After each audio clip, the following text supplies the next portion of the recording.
மரணம் தப்பிய காரணம். கோவை பொள்ளாச்சி தேசிய நெடுஞ்சாலையில் சுந்தராபுரத்தில் பாலாஜி மருத்துவமனை எதிரில் சாலை வெட்டப்பட்டு பள்ளமாக கிடக்கின்றது. இதில் பலர் விழுந்து காயமடைகின்றனர். சிறு குழந்தைகள் கூட பாதிக்கப்படுகின்றனர். இதனை தேசிய நெடுஞ்சாலை மாநில பிரிவு கோட்ட பொறியாளர் திரு செல்வம் அவர்களிடமும் பொள்ளாச்சி சாலை துணை பொறியாளர் திரு கணேசமூர்த்தி அவர்களிடமும் கடந்த 6/12/2023 அன்று தெரிவித்தேன்.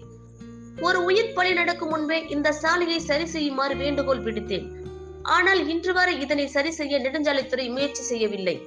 இன்று மாலை சுமார் 7 மணி அளவில் இந்த வழியாக வந்த கார் ஓட்டுநர் சாலையில் பள்ளத்தை பார்த்ததும் உடனடியாக பிரேக் போட பின்னால் வந்த இருசக்கர வாகனத்தில் வந்த 2 இளைஞர்கள் அந்த காரில் மோதி தூக்கி வீசப்பட்டனர். நல்ல வேளையாக அந்த இளைஞர்கள் காயத்துடன் உயிர் தப்பினர். தலை சாலையில் மோதி இருக்குமானால் அந்த இளைஞர்கள் சாலையிலேயே உயிரிழந்திருப்பார்கள்.